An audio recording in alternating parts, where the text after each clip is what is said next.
Hey, welcome. I'm so glad that you're here. My name is Jenny Glick. I'm a licensed marriage and family therapist, a certified sex therapist, and I'm going to tell you what I never learned in school to be a marriage therapist, but I needed to know in order to save myself and my relationship. Be sure to hang out long enough to check out slide number 33 because that's where the big secret reveal is. So let's just jump in. Here's one of my favorite quotes. The most relatable and effective guides are those who've walked their own heroine's or hero's journey, the people who've gone through their own shit and come out the other side whole. I said that, and I believe it too. So here's a little bit about me. My marriage began 24 years ago with a crash rather than a bang. I was 26 years old. I'd married my best friend, who was also my rock climbing partner, Greg. He was a triathlete. He could run a 5-minute mile. We rock climbed all over the US together. And we got married and were so excited for a very active physical life. 8 months after we were married, Greg was commuting by bicycle. He would ride 15 to 20 miles each way, back and forth to work. So a good 30 miles a day. And after he left, I received a phone call 40 minutes after he left our house from the university chaplain who said, "Are you Mrs. Glick?" Well, it took me a minute to realize that I was because I was so newly married. I rushed to the hospital and found my husband on a gurney in the ER and was flooded with the kinds of statements that you don't want to hear as the wife of a person who was just hit. He's lucky to be alive. He was thrown 150 feet and hit the pavement. The driver didn't even hit his brakes. He was going 40 miles per hour when he ran the red. One officer told me after 20 years as a police officer, I'd never seen someone survive a collision like that. The orthopedic surgeon said, "I will likely need to amputate his leg. He'll never walk again, ride a bike, climb, none of it." On Greg's third day in the hospital, I discovered I was pregnant. Surprise! Not exactly how I thought we would begin our marriage. Back in those days, I identified as a strong feminist. I was the kind of gal who could do hard things and get stuff done. We had medical bills piling up. My husband ended up coming home in a wheelchair. Life was really hard. So I got tough, I got busier, and I took care of things. So I took care of my husband while I was pregnant. I gave birth at a birth center to my healthy son, Toby. And we started to scrape our lives together, maybe like you, between surgeries and doctor's visits and raising a child. My husband ended up going back to school to get a second master's degree to become a family practice PA. I earned a second master's degree in marriage, family, child therapy. We really tried to get our lives back on track. When our son was a toddler, this is him, he was diagnosed with type 1 diabetes. Life was really hard. So here's a picture of us when our son was 5, two highly educated adults who were sucking at our marriage. So we were working so hard with our education, trying to get our careers off the ground. We were staying up at night to check our son's blood sugar. So one of us would get up every 2 to 3 hours all night long to check his blood sugar because kids with T1D have what's called dead in bed syndrome. So they can go very low or very high at night and perish. So life was really, really hard and stressful. We had financial troubles. Our sex life was in the dumpster. We had conflict around how to parent. We weren't sleeping. We were both really busy. And there was this huge disappointment about never having had this kind of honeymoon period that people talked about. I wondered if I had married the right person all of the time. I thought I was broken, that maybe I wasn't trying hard enough. I always wondered what I was not doing right. I was convinced that my husband was doing a lot of things wrong, and if he would do things differently, that it would be easier for me. I compared our lives to the lives of others all the time. I did what most women do when we are stuck in our marriage. I blamed my husband. I talked to my friends about how he was like having another child at home. I bought books for him to read. I often would dog-ear the pages and leave them on his nightstand and told him that he needed a therapist or a coach. I said things like, "I know that I have a part in this, but if he would change, it would make it so much easier." Finally, we went to therapy, which was no easy feat because it was hard to find someone to care for our son. We had couples therapy. We took nonviolent communication classes. I took psychodrama therapy. We did some family constellations, EFT. We'd had an imago retreat together. We had a sex therapist. I did EMDR, and we both went to spiritual counseling. And in those places, I heard these things from the therapists and counselors, like, tell him how you feel, which would be so frustrating because I was like, I know, he knows how I feel, right? He knows I'm pissed. He knows I'm tired. He knows I'm frustrated. We had some couples therapists send us home with these homework assignments to eye gaze with each other. And I was so resentful. I was so angry that the last thing I was able to do was to gaze at my husband in the eyes. And what that ended up doing was bringing up a lot of my resentment and my anger. And then I just felt worse. We were also given homework to have date nights regularly. That was something that we were told all the time. And again, for us, with our son at the time when we did not have good childcare, nor did we have the money to pay for childcare, it felt impossible. So we'd go on date nights. We'd both be stressed out about spending money. We'd be checking our phones all the time to make sure our son was okay. So it certainly was not a place that engendered any kind of connection or relaxation. One zinger of a suggestion from a sex therapist was this: have you considered hiring a professional dom on Craigslist? That was the furthest thing from my mind at that point. We had no safe foundation between the two of us, between our distance and our anger, to bring in a third party into our relationship. So that was a big fat no. One therapist told me that we should probably just get a divorce. But he was my best friend, and he's a really good man, and I didn't want to break apart our family. I knew that there had to be another way.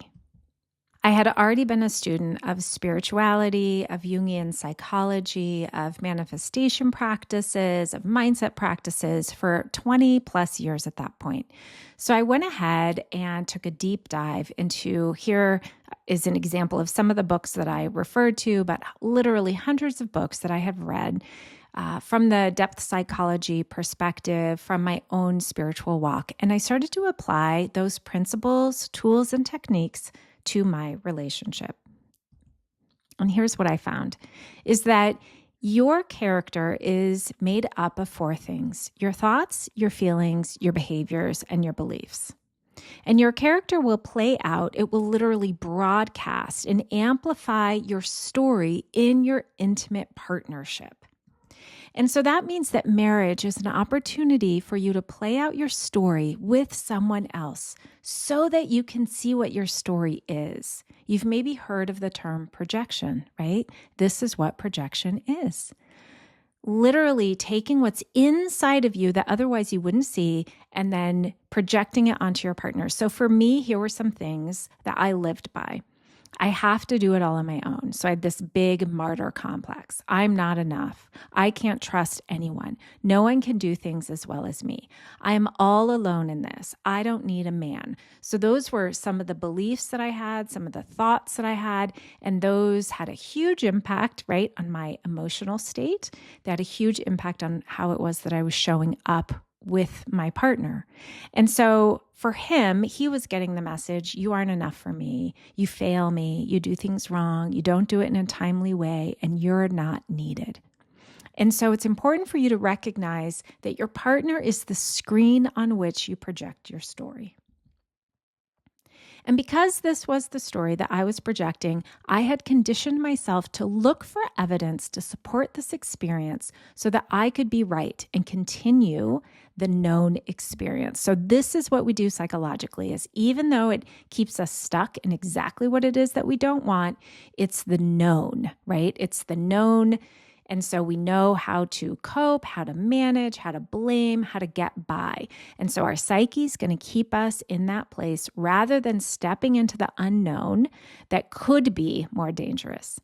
And what I did was I rejected any evidence to the contrary. So even if my husband showed up differently, even if he did do something to support me, to show me that I could trust him, that he could that he was on my team, I would just unconsciously reject that. And that kept me squarely stuck in what I call the 1.0 experience. I never learned that the script is everything in your marriage. So that script is your thinking, feeling, doing, and believing. And you get to choose your script. And I knew nothing about a script. I knew nothing about my thinking, feeling, doing, and believing. I just was showing up and wondering why I married the wrong person. And so if you remember this slide from earlier in the presentation, on the right-hand side, you can now see what my script was. I wondered if I'd married the wrong person. I thought I was wrong or broken. I would blame him. I was convinced that it was this tug of war thing, either him or me, and this push-pull. And that was where I was living from. And that meant that's what I kept getting. So the anatomy of a 1.0 self, here's what it looked like. My thoughts were, I married the wrong person, but I can't leave, right? Because we have a child, we have these financial difficulties. How are we going to care for a child with an autoimmune disorder in two households? I had thoughts that we don't have enough time, intimacy, money, connection. I would tell myself, if he would change, this would be better. I felt resentful, I felt angry, I felt disappointed. My behaviors were distancing, isolating. I would prioritize time with girlfriends over him, prioritize time with my son over him, and that continued for years. And my beliefs were life is hard. I need to suck it up. I should just be happy. At least he's not a drunk and doesn't beat me. And I didn't actually really think that, but a lot of women who I've worked with over the years think that, and it's a really common belief. And I absolutely felt like I was asking for too much. I should just be happy. At least it's not worse. My 1.0 character was not available for the 2.0 experiences that I said I wanted all of those years in therapy, because I did not have the thinking, feeling, doing, believing pattern to support the experience that I desired. So there was no way. We simply were not a fit. My 1.0 character cannot have a 2.0 experience. And the big secret is this: what you desire in your relationship is the map and compass to the life that you want, but it doesn't start with your partner changing to give it to you. It starts with you creating the conditions in yourself to experience it. This is slide 33. So here's the anatomy of a 2.0 self. Your thoughts are something like, I'm exactly where I need to be. I'm a creator, not a victim in my reality. I'm 100% responsible for my experience. My feelings as a 2.0 woman, there's more ease, there's more relaxation, there's more joy. Behaviors, I'm curious, I'm inviting. And the beliefs, life is conspiring for my greatness. That's one of my favorites. I'm safe. It's not about perfection, it's about exploration. And so when you start living in your 2.0 self, you literally start showing up differently. I thought my husband's job was to create a 2.0 experience for me, when in fact it was my job to create the conditions in myself to experience what I desired. This is why I say your marriage is your ashram, because it's an opportunity for you to walk through this very powerful initiation, what I think of as a portal from your 1.0 self to this 2.0 self. And it's not about you being a doormat. It's not about giving all of your power away to your partner. It's about doing the very rigorous chop wood, carry water, communicate what's going on for you, being responsible for your own feelings, thoughts, beliefs, actions in your relationship every single day. When you create coherence with your 2.0 self and your thinking, feeling, believing, and doing, you will experience something new in your marriage. It can't not be new. That's the big secret. Something has to change. When you change, what's around you shifts. It's like adding a new ingredient to a stew pot. It has to shift the flavor. I guide women to anchor in their 2.0 self daily, nourish themselves daily, witness their own patterns of thinking, feeling, doing, believing that can create angst, worry, feelings of blame. I help women sober up to their addiction to stress, drama, and victim consciousness. I guide women to stay in their own lane in their relationships. I help them give their partner a role that they can be successful at. I guide women to be a vision keeper in their own relationship, help them soften. I guide women to create from a sourced place of internal safety rather than creating from stress and fear. and I help women uncover the wisdom that lives within them. So this woman is ready for therapy. A 2.0 woman is ready for therapy. So that's the place to step into a therapeutic container with a coach or a counselor, because a 2.0 woman can share her feelings responsibly. She can eye gaze. She can go on a date night. And yes, she could even hire a dom on Craigslist. So I have spent a lifetime providing guidance. I have so many degrees, Master's of Arts in Women's Studies, and marriage and family therapy, certified sex therapist. You can read all these things. But the thing that I'm the most proud of, that I love the most, is that I've created an effective protocol to guide women to experience real shifts in their marriages and their lives very quickly. And here's my why. I'm here because I struggled for so long believing that the answers were outside of me. I spent over $100,000 trying to fix myself in my marriage. And what I learned is that the answers are right in front of you. And when you bring your focus back to yourself and when you're willing to be 100% accountable, everything changes. It does not need to be so hard. So here's a picture of the three of us when we moved to Mexico in 2019. So ever since I started this part of my journey, my life has been wildly different in such a positive way. I started to actually commit to myself, which translated into committing to our marriage. I started to nourish myself first rather than putting myself last and being resentful all the time. And now I think of myself as a well-nourished and a well-satisfied woman. And so I'm happy to give in my marriage, and I want to lift my husband up naturally. We are back to adventuring in our life. We sold everything in 2019 and we moved to Mexico with our then 17-year-old son. We both started to rethink our careers, and I went online at that time.